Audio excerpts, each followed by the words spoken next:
Good morning student. आज के इस टॉपिक में हम लोग बेसिकली डिस्कस करेंगे केमिकल नेचर ऑफ हार्मोन्स के बारे में। उससे पहले हम लोग कुछ इंपॉर्टेंट बातों पे डिस्कस कर ले। कुछ कमेंट बॉक्स पे मैंने रिप्लाई देखा था कि फेरोमोन्स हमारे टॉपिक का पार्ट नहीं है। बेसिकली क्या है बेटा इसमें कि जो केमिकल कंट्रोल एंड कोऑर्डिनेशन है, इसमें पूरा जो रोल हम लोग देखते हैं ये केमिकल का देखते हैं। और रहा बात एनिमल किंगडम का, तो एनिमल किंगडम में जो हम लोगों ने 11 मेजर फाइला देखा था उसमें आर्थ्रोपोड्स भी थे। आर्थ्रोपोड्स आप जानते हो one of the major phyla जिसमें केमिकल सिक्रीशंस के वजह से अपने फूड का लोकेशन, अपने मैटिंग का टाइम ड्यूरेशन को एक्सप्लेन करते हैं वो लोग। दैट्स वाई मुझे केमिकल कंट्रोल एंड कोऑर्डिनेशंस में फेरोमोन को इंट्रोड्यूस करना पड़ा। और हालांकि ये बेसिकली नॉलेज बिल्डअप है और कहीं ना कहीं आपको एनिमल किंगडम में बहुत ही इंपॉर्टेंट फीचर्स के तौर पर समझ आए, इस वजह से मैंने फेरोमोन को इंक्लूड किया था। अब हम लोग केमिकल नेचर ऑफ हार्मोन को डिस्कस करते हैं। Chemical nature of hormone basically देखेंगे सबसे first proteinaceous hormone. Proteinaceous hormone जिसमें कि सबसे फर्स्ट है amino acid derivatives. Amino acid derivatives that is first one thyroxine जो कि सिक्रीट होता है थायराइड ग्लैंड से। सेकंड एड्रिनालिन जिसे एपिनेफ्रीन कहते हैं जो एड्रिनल मेडुला से सिक्रीट होता है। नेक्स्ट है दैट इज नॉर एड्रिनालिन और नॉर एपिनेफ्रीन। उसी जगह ये एमिनो एसिड डेरिवेटिव्स है, उसी जगह शॉर्ट पेप्टाइड बॉन्ड्स वाले भी प्रोटीनिशियस हार्मोन्स है, जैसे वेसोप्रेसिन, ऑक्सीटोसिन। वेसोप्रेसिन को अपन एडीएच भी कहते हैं, that is anti diuretic hormone कहते हैं, जो सिक्रीट करता है हाइपोथैलेमस। नेक्स्ट आता है दैट इज एमएसएच, मतलब मेलेनोसाइट स्टिमुलेटिंग हार्मोन, जो कि एडिनो हाइपोफाइसिस सिक्रीट करता है। Next third that is long peptide. Long peptide की एग्जांपल्स है, फर्स्ट है दैट इज द पैराथायरॉइड जो कि पैराथायरॉइड ग्लैंड से सिक्रीट करता है पैराथायरॉइड हार्मोन। नेक्स्ट इंसुलिन जो पैनक्रियास सिक्रीट करता है। थायरोकैल्सिटोनिन जो कि थायराइड सिक्रीट करता है। उसके बाद है ACTH that is adeno hypophysis. Next आता है that is glycoprotein. Glycoprotein actual में जो हार्मोन्स हैं, यानी उस जगह पर ग्लूकोज प्लस प्रोटीन के कंपोजिशंस होंगे। इस जगह पे पहला TSH thyroid stimulating hormone, FSH follicular stimulating hormone, LH luteinizing hormone, ये दोनों सिक्रीट होते हैं एडिनो हाइपोफाइसिस। एडिनो हाइपोफाइसिस अभी चल करके अपन देखेंगे कि इसे एंटीरियर पिट्यूटरी भी कहते हैं। नेक्स्ट आता है स्टेरॉइड हार्मोन्स।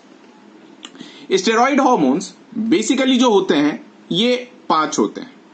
मिनरलोकॉर्टिकॉइड जो कि एड्रिनल कॉर्टेक्स से सिक्रीट होता है, glucocorticoid adrenal cortex, testosterone testis, oestrogen ovary, progesterone ovaries. अभी हम लोगों ने जितने भी केमिकल नेचर ऑफ हार्मोन्स देखा इस पेज पे, आइदर वो प्रोटीनिशियस हो आइदर वो स्टेरॉइड हो, इस चीज के एक एक हार्मोन के बारे में हम लोग डिटेल स्टडी करेंगे। इवन उसका सिक्रीशन मेथड्स देखेंगे, टारगेट मेथड्स देखेंगे, फंक्शंस देखेंगे, फिजियोलॉजिकल एक्शन देखेंगे। Next that is the chemical and physical property of hormone, यानी अब हम लोग हार्मोन का केमिकल और फिजिकल प्रॉपर्टीज पर डिस्कस करेंगे। पहला, ये स्मॉल साइज मॉलिक्यूल्स होते हैं, लो मॉलिक्यूलर वेट होता है और never stored in a body, लेकिन एक्सेप्शन है सिर्फ थायरॉक्सिन और इसका स्टोरेज भी अप टू 3 मंथ्स होता है। Next secreted in a trace amount, बहुत ही लिटिल अमाउंट में सिक्रीट होता है। क्यों? क्योंकि because each molecule is highly active substance, वो बहुत ही ज्यादा एक्टिव होते हैं। अगर ह्यूज अमाउंट पे सिक्रीट हो जाए तो आप जानते हो हार्मोन का रोल 2 टाइप में होगा, कम हो गया तो ग्रोथ लेस होगा, लेकिन अगर ज्यादा हो गया तो कुछ ना कुछ बॉडी में ड्रॉबैक छोड़ करके चला जाएगा। इसलिए हार्मोन का जो सिक्रीशन होता है वो ट्रेस अमाउंट में होता है। नेक्स्ट, आफ्टर यूज और their waste material is separated by liver and kidney and eject outside the body through urine. बहुत लोगों को यह होता है कि जो ट्रेस अमाउंट में हार्मोन सिक्रीट हो गया, हार्मोन बेसिकली यूज हो गया, यूज होने के बाद क्या होगा उस हार्मोन का, तो जो हार्मोन के बाई प्रोडक्ट्स जिसे वेस्ट मटेरियल कहते हैं, वो तो सबसे पहले आप जानते हो हमारे बॉडी का जो मैक्सिमम रोल प्ले करता है फिल्टर करने में, that is the liver. Liver क्या करेगा, उस चीज को सिंपली ब्रेक डाउन करेगा सारे केमिकल्स वगैरह को, साथ साथ किडनी भी फिल्टर करेगा और फाइनली इजेक्ट कर देगा outside the body through the urine. Next, they do not participate in a cellular structure. कोई सेलुलर स्ट्रक्चर में पार्टिसिपेट तो नहीं करते, लेकिन ये इंक्रीज और डिक्रीज कर सकता है सेल्स के मेटाबॉलिक एक्टिविटीज को। नेक्स्ट, जो हार्मोन्स होते हैं ये नॉन स्पीसीज स्पेसिफिक सब्सटेंस होते हैं, यानी ऐसा नहीं है कि अगर ग्रोथ हार्मोन है तो सिर्फ और सिर्फ ह्यूमंस में ही निकलेगा और बाकी किसी में नहीं रहेगा, यानी ये कोई स्पीसीज स्पेसिफिक नहीं है। ग्रोथ हार्मोन है तो ग्रोथ हार्मोन सब में प्रेजेंट होगा, जितने भी एनिमल्स हैं उसमें प्रेजेंट होंगे। Next, that is non antigenic substance, यानी इसके पास कोई भी एंटीजन प्रेजेंट नहीं होगा। अगर एंटीजन प्रेजेंट नहीं होगा तो जहां से भी जो भी हार्मोन की डेफिशिएंसी हो जाएगी, बाहर से आप ले लोगे तो कोई परेशानी नहीं होगा। इसके पीछे का सबसे बेस्ट एग्जांपल है बेटा, दैट इज द इंसुलिन। आपने सुना होगा कि एक पेशेंट अगर सफर कर रहा होता है डायबिटीज मिलेटस, जिसे शुगर की बीमारी कहते हैं, डायबिटीज मिलेटस से जब वो इंसान सफर कर रहा होता है तब वो मार्केट से इंसुलिन बाई करके बॉडी में इंजेक्ट करता है। अगर ये एंटीजेनिक होता तो हमारे बॉडी में ऑलरेडी एंटीबॉडीज प्रेजेंट थे जो हमारे बॉडी के डिफेंस लाइन पे काम करते हैं। अगर कोई भी हार्मोन एंटीजेनिक होता तो उसमें एंटीजन प्रेजेंट होता और हम लोग बॉडी के अंदर इंजेक्ट करते और उस हार्मोन को लेते तो एंटीजन और एंटीबॉडी इंटरैक्शन होता और फाइनली वो हार्मोन हमारे बॉडी के लिए यूजफुल नहीं हो पाता। यही कारण है कि इसमें नॉन एंटीजेनिक सब्सटेंस कंसिडर करते हैं। नेक्स्ट आता है that is the reaction is always irreversible. Reaction इसका बिल्कुल इरिवर्सिबल है। इसे अपन जब फिजियोलॉजी देख रहे होंगे मैकेनिज्म, देन अपन डिस्कस कर लेंगे कि कैसे करके इसके रिएक्शन इरिवर्सिबल होते हैं। और इरिवर्सिबल आप जानते हो कि एक बार टारगेट से आगे बढ़ गया वो अपना काम करके ही खत्म हो जाएगा, वो रिपीट अपने इनिशियल फेज पे नहीं होगा। Example that is the testosterone. Testosterone testis पे सिक्रीट किया, टेस्टिस से सिक्रीट करने के बाद जैसे ही वो सिक्रीशन होगा देन कुछ समय के बाद हमारे बॉडी का सेकेंडरी सेक्सुअल कैरेक्टर में चेंज हो जाएगा। यानी जो बच्चा प्यूबर्टी अटेन कर लिया तो अब उसके पास मॉस्टेच और बियर्ड्स की लाइनिंग आनी शुरू हो जाएगी। ऐसा नहीं हो सकता है कि अब मॉस्टेच और बियर्ड्स की लाइनिंग आ गई तो अब उस चीज का मॉस्टेच और बियर्ड्स की लाइनिंग भी गायब हो जाए। That is the irreversible one. Next, हम लोगों ने बहुत बार हार्मोन्स के बारे में डिस्कस किया, लेकिन यहां पर कुछ स्टूडेंट्स फंस भी सकते हैं कि हार्मोन्स और एंजाइम आखिर हम इन दोनों को कैसे करके क्लासिफाई करें। सो मैंने एक फिर से एडिशनल डाला है, दैट इज द एंजाइम। अब रहा बात एंजाइम है क्या। एंजाइम एक्सक्लूसिवली प्रोटीन फॉर्म में होता है, हाई मॉलिक्यूलर वेट होता है, जैसे कि हार्मोन का लो मॉलिक्यूलर वेट था। इसका रिएक्शन हमेशा रिवर्सिबल होता है, यानी आप अगर चाहो तो इसके रिएक्शन को रिवाइज कर सकते हो, यानी प्रोडक्ट से फिर से सबस्ट्रेट और सबस्ट्रेट से फिर से प्रोडक्ट बना सकते हो। और याद रखिएगा ये भी ट्रेस अमाउंट में रिक्वायर होता है, लेकिन हार्मोन से ज्यादा रिक्वायर होता है। हालांकि एंजाइम्स जो होते हैं वो लेस एक्टिव होते हैं, साथ साथ फंक्शंस जो होते हैं functional eight their original site. अब ओरिजिन साइट पे किस टाइप में कंसिडर करते हैं आप जरा समझना। जैसे हमारा एंजाइम है सैलिवरी एमाइलेज। सैलिवरी एमाइलेज का जितना अच्छा रोल प्ले वो अपने बक्कल कैविटी में कर पाएगा, उतना अच्छा रोल वो डिओडेनम, जेजेनम और इलियम पे नहीं कर पाएगा। यही कारण है कि अपन क्या करें एंजाइम को functional eight there origin site. Next, that is ये बायोकैटलिस्ट होते हैं और साथ साथ स्टोर होते कहां पर, बॉडी में स्टोर हो सकते हैं। ये रहा आपका हार्मोन और एंजाइम के बीच का बेसिक डिटेल। अब नेक्स्ट अपन डिस्कस करते हैं that is different endocrine gland in a body. ये बहुत ही इंपॉर्टेंट है, इसी को फॉलो करते हुए अपन इसके बारे में स्टडी करेंगे। फर्स्ट आता है that is pituitary gland. Pituitary gland basically कहते हैं इसे स्मॉल एंडोक्राइन ग्लैंड।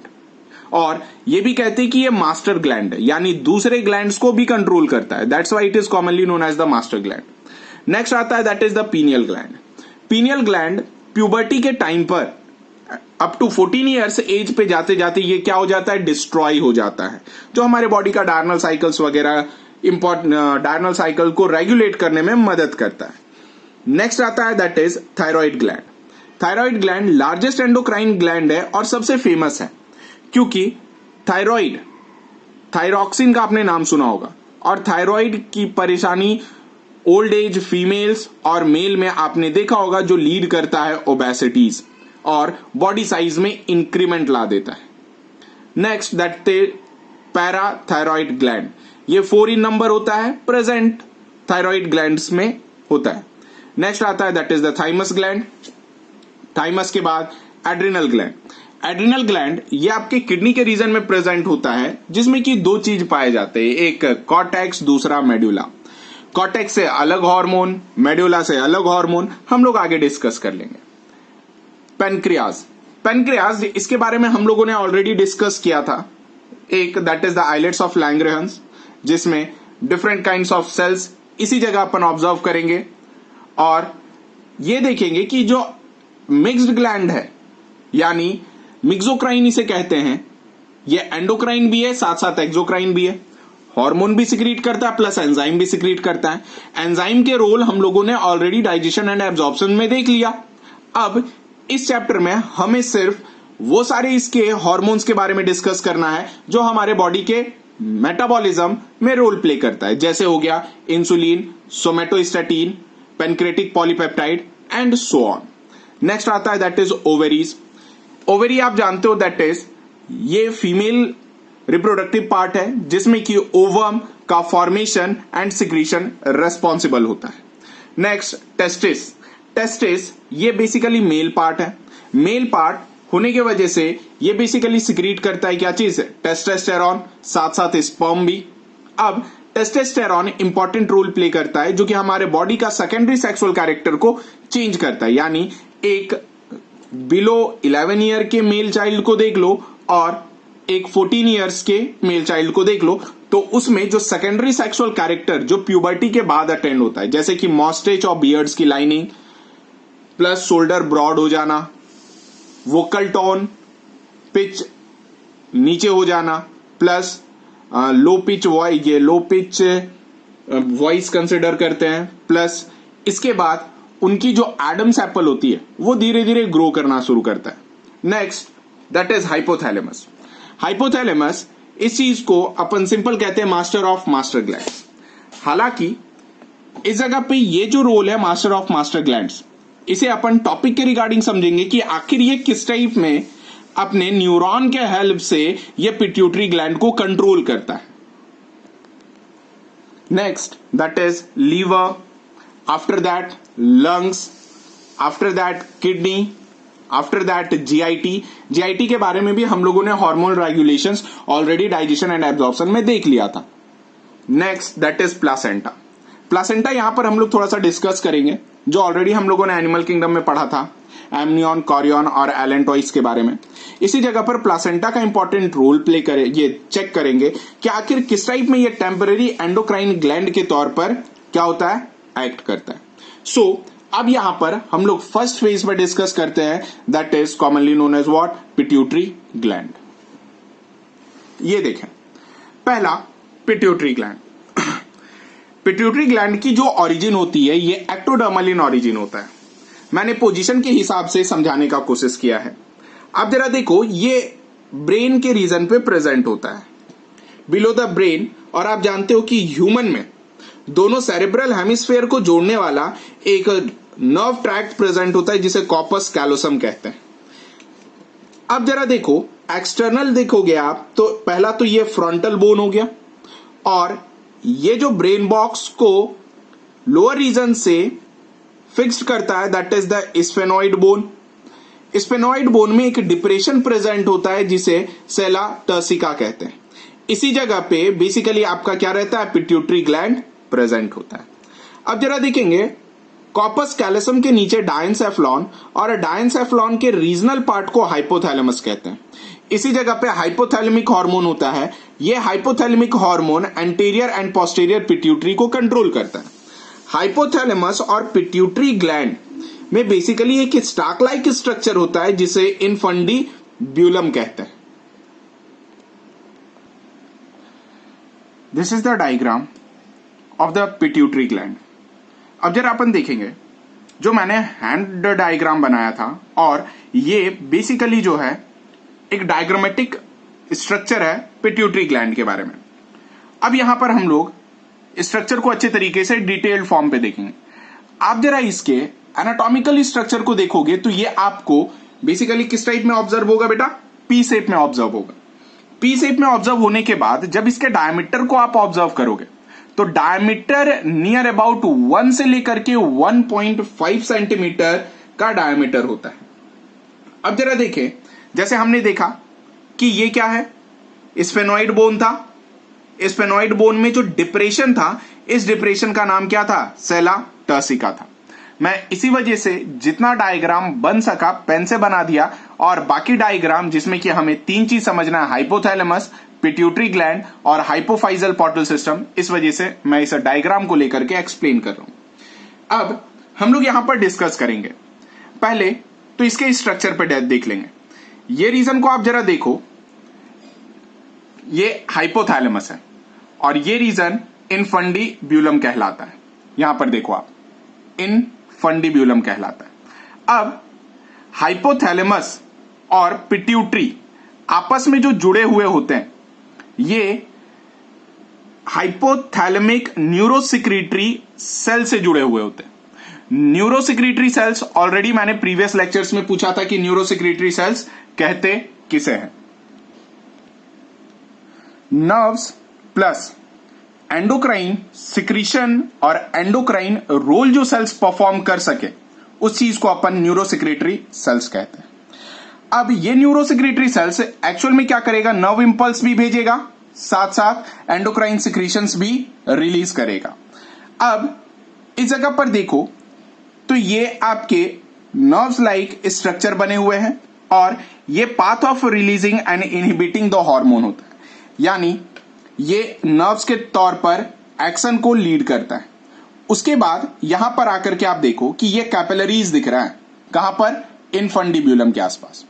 जब ये इनफंडीब्यूलम के पास कैपिलरीज देख रहा है तो आप यहां पर हाइपोथैलेमस पे ये स्ट्रक्चर आप देख रहे हो कि ये फाइन कैपिलरीज बना पड़ा है, और इसी चीज को अपन क्या कहते हैं? Primary plexus of hypophyseal portal system. अब जरा देख लेना, ये हाइपोफाइजियल पोर्टल सिस्टम किसे कहते हैं? हाइपोफाइजियल पोर्टल सिस्टम, एक्चुअल में पोर्टल सिस्टम वो कहा जाता है जब किसी 2 रीजन को जोड़ता है, वो किसी तीसरे को नहीं, 2 पार्ट को एक जगह से सिग्नल उठाता है, दूसरे जगह पे टर्मिनेट करता है, या फिर एक जगह से ब्लड स्टार्ट करता है और दूसरे जगह पे ब्लड खत्म कर देता है। That is the hypophyseal portal system. अब जरा देखेंगे कि जो पिट्यूटरी के स्ट्रक्चर है, पिट्यूटरी के स्ट्रक्चर में हम लोग बेसिकली एडल्ट के बारे में डिस्कस करेंगे, जिसके रिगार्डिंग हमें सिर्फ 2 लोब के बारे में ही डिस्कस करना है। पहला एंटेरियर और दूसरा पोस्टेरियर लोब। और बायोलॉजिकल टर्म से डिस्कस करें तो एक एडिनोहाइपोफाइसिस और दूसरा न्यूरोहाइपोफाइसिस। अब जरा देखेंगे यहां पर सारे लोब स्ट्रक्चर पे, ये देखें आप, इस चीज को अपन एंटीरियर साइड ऑफ पिट्यूटरी कहते हैं। एंटीरियर साइड ऑफ पिट्यूटरी के बीच लोअर साइड पे आप देखोगे तो ये क्या दिख रहा है? That is hypophyseal portal veins दिख रहे हैं, और आपको पता ही चल गया ये बेसिकली क्या कर रहा है? ब्लड को रोटेट करवाने में और माइग्रेट करवाने में मदद कर रहा है। अब इस जगह पर जो शॉर्ट पोर्टल वेन्स हैं, that is the secondary plexus of the hypophyseal portal system, और इसी जगह पर एंटीरियर हाइपोफाइजियल वेन्स प्रेजेंट है। जस्ट हाइपोथैलेमस के पास सुपीरियर हाइपोफाइजियल आर्टरीज प्रेजेंट है। बस ये आर्टरीज के नाम आपको ध्यान में रखने हैं, नहीं तो बस सिंपली आप याद रख लेना कि एक हाइपोफाइजियल पोर्टल सिस्टम प्रेजेंट होता है वो हाइपोथैलेमस से सिक्रीशन स्टार्ट करता और सीधे पिट्यूटरी ग्लैंड पर टर्मिनेट करता है, नथिंग एल्स। अब जरा देखें इस चीज को, anterior pituitary. Anterior pituitary actual में इसका जो नाम होता है दैट इज पार्स डिस्टालिस कहते हैं इसे।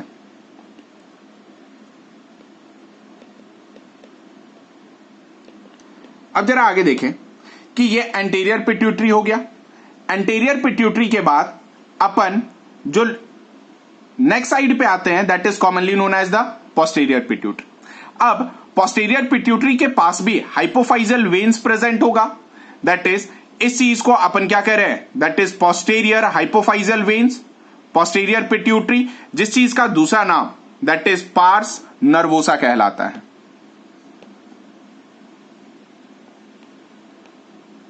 Parse nervosa. अब इस जगह पर देखेंगे हम कि ये जो आपको टफ्ट ऑफ कैपिलरीज दिख रहा होगा, ये कैपिलरीज एक्चुअल में कैपिलरीज प्लेकस ऑफ पोस्टीरियर पिट्यूटरीज है, साथ साथ ये हाइपोफाइजियल फोसा। फोसा मतलब एक होल जिसे कहते हैं उसे अपन फोसा कहते हैं। अब जरा यहां पर देखें, हम लोग ऑलरेडी ह्यूमन के बारे में बात कर रहे हैं, लेकिन ह्यूमन में माना ऐसा जाता है कि ये जो रीजन है इस रीजन पे मिडिल लोब प्रेजेंट होते हैं, और मिडिल लोब के रिगार्डिंग अगर देखा जाए तो ये मिडिल लोब सिंपल एक ही चीज कहा जाता है कि जिसे पार्स इंटरमीडिया कंसिडर अपन करते हैं, उस चीज का नाम पार्स इंटरमीडिया है जो इस रीजन पे प्रेजेंट होता है। अब नेक्स्ट जरा देखेंगे तो हम लोग कुछ टर्म्स पे डिस्कस करेंगे, जैसे ये रीजन को अपन क्या कह रहे हैं, मिडिल लोब, मिडिल पिट्यूटरी कह रहे हैं। मिडिल पिट्यूटरी को एक्चुअल में क्या कहा जाता है, दैट इज पार्स इंटरमीडिया कहा जाता है। अब इसी के हिसाब से इन सारे पिट्यूटरी रीजन के डिफरेंट डिफरेंट नाम होते हैं। सो अभी अपन डिफरेंट डिफरेंट नाम को देखेंगे। जैसे अब क्या है कि इस जगह पर हम लोग डिस्कस करते हैं कि एक पहला नाम जो होता है जिस चीज को अपन सिंपली क्या कंसिडर करते हैं, दैट इज एडिनो हाइपोफाइसिस। ये एडिनो हाइपोफाइसिस होता क्या है, एडिनो हाइपोफाइसिस को अपन पार्स एंटीरियर भी कहते हैं। अब यहां पर वर्ड का मतलब आप समझो, एडिनो जो मतलब होता है, एडिनो का मतलब होता है ग्लैंड। एडिनो का मतलब क्या होता है बेटा, ग्लैंड। और जो मतलब है दैट इज हाइपोफाइसिस।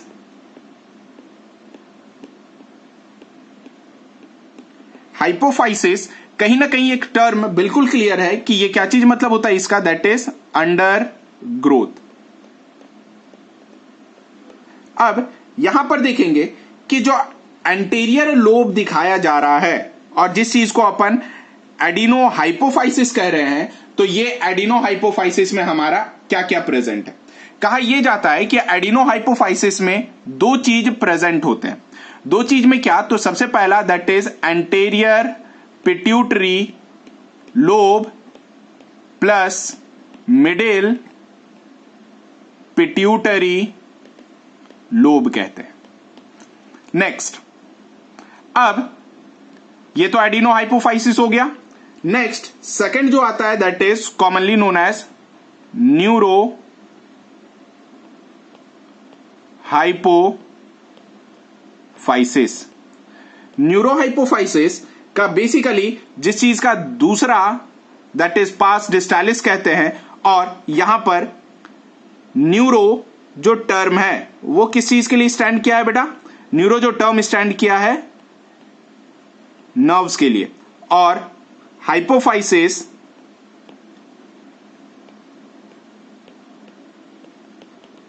जो टर्म है दैट इज अंडर ग्रोथ। अब जरा देखें कि इस जगह पर न्यूरो हाइपोफाइसिस जिसकी अंडर ग्रोथ कंसिडर करती है, और न्यूरो हाइपोफाइसिस को अपन क्या करें, that is posterior pituitary consider कर रहे हैं। याद रखिएगा इस जगह पर पोस्टेरियर पिट्यूटरी में मैक्सिमम न्यूरल टिश्यूज प्रेजेंट होते हैं और इसका नाम पार्स नर्वोसा भी कहलाता है और साथ साथ इसे पोस्टेरियर पिट्यूटरी भी अपन कंसिडर करते हैं। और रहा बात कि जो टर्म है न्यूरोहाइपोफाइसिस, न्यूरोहाइपोफाइसिस मैक्सिमम बुक्स में आपको दो चीज में मिल जाएगा। पहला कहा जाएगा कि एक इनफंडिब्यूलम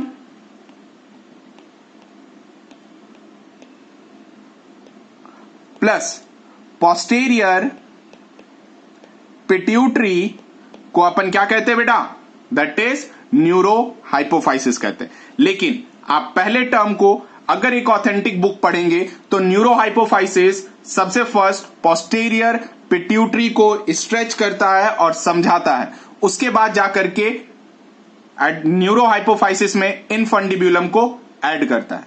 सो आज का वीडियो यहीं तक, और हम लोग लास्ट लेक्चर में जो पूछे गए क्वेश्चंस थे जिसमें कि एक क्वेश्चंस का आंसर दैट इज न्यूरोसिक्रीटरी सेल्स के बारे में हमने क्या किया है, बता दिया है। अब हम लोग सिंपल क्या डिस्कस करेंगे, अब जो क्वेश्चंस बच गए थे जैसे पेन किलर का क्या इंपॉर्टेंट रोल होता है, प्रोस्टाग्लैंडिन्स। अब जैसे कि हम जानते हैं पेन किलर इंपॉर्टेंटली जो रोल प्ले होता है, ये एक्चुअल में हमने अभी देखा था कि प्रोस्टाग्लैंडिन्स जो था ये जिस जगह पर इंजरी होता था वहां पर पेन को ऑनसेट करवाता था और फील करवाता था कि भाई देख यहां पे तेरे को चोट लगा है सो पेन हो रहा है, और इसी के वजह से आगे चल करके फीवर और इन्फ्लामेशन हो जाता था। सो पेन किलर्स जो होते हैं ये प्रोस्टाग्लैंडिन्स को सप्रेस कर देते हैं। सप्रेस कर देने की वजह से हमें उस रीजन पर पेन और फीवर वगैरह नहीं आता है हमारे बॉडी में। सो आज के वीडियो लेक्चर्स यहीं तक, मिलते हैं अपने नेक्स्ट लेक्चर पे।